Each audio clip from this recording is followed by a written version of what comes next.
Kalau soal anggaran tadi sudah dibahas oleh Pak Ruhiyat. Saya mau bicara soal kasus nih. Banyak sekali kasus-kasus yang terjadi, justru saya melihatnya BGN baru tahu dari media. Nah, ini sebetulnya nggak boleh terjadi. Harusnya kasus-kasus itu disampaikan oleh sekolah terkait, ya, sekolahan terkait dengan atau dapur umum terkait kepada BGN secara langsung. Jangan sampai media dulu yang tahu gitu ya, BGN belakangan. Nah, setelah media ribut baru BGN menyelesaikan. Menurut saya itu enggak profesional itu harus mulai dirubah itu. Ya, kontrolnya harus ketat di BGN justru. Dapur umum yang harus melaporkan gitu, atau guru ke dapur umum kan di dapur umum tuh ada orang BGN. Ya kan ada orang kita, maka orang dapur umum lah yang harus melaporkan kepada BGN, sehingga enggak kemudian BGN langsung menindaklanjuti sehingga media enggak goreng sana goreng sini kalau menurut saya ya, karena mereka kan juga dapat informasi gitu. Tapi kalau dari dapur umum yang melaporkan secara langsung melalui sekolah, nah itu justru lebih konstruktif laporannya. Nah, yang kedua, saya melihat justru saya ngelihat di paparan tadi NTT itu enggak dilaporkan, padahal justru NTT itu paling banyak bermasalah. Ini saya dapat laporannya ini terkait di NTT nih, banyak sekali nih, ya. Di Februari ada 15 anak SD di Kota Waingapu, Sumba, Nusa Tenggara Timur. Kemudian ada lagi di 19 Februari. Kemudian di tanggal berapa lagi? Ini banyak sekali nih yang laporannya masuk ke saya nih.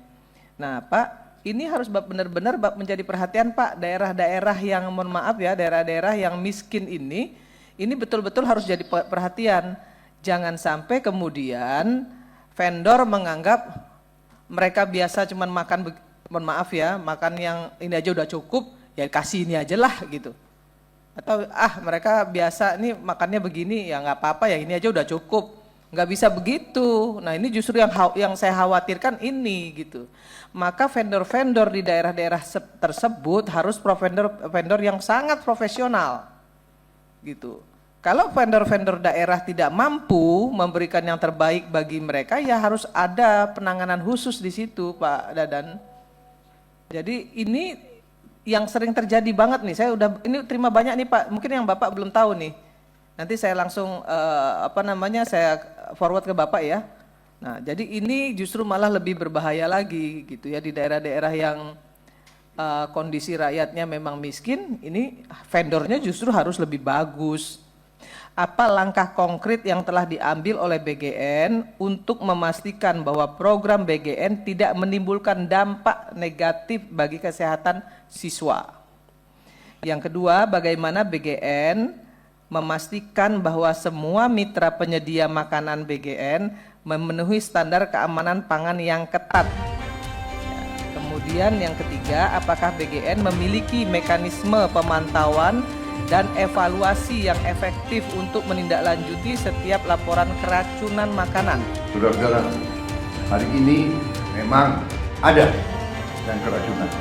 Yang keracunan sampai hari ini dari 3, sekian juta, kalau tidak salah di bawah 200 orang.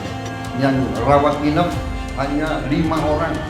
Jadi bisa dikatakan yang keracunan atau yang perutnya nggak enak sejumlah 200 orang itu 200 dari 3, sekian juta, kalau tidak salah adalah 0,005.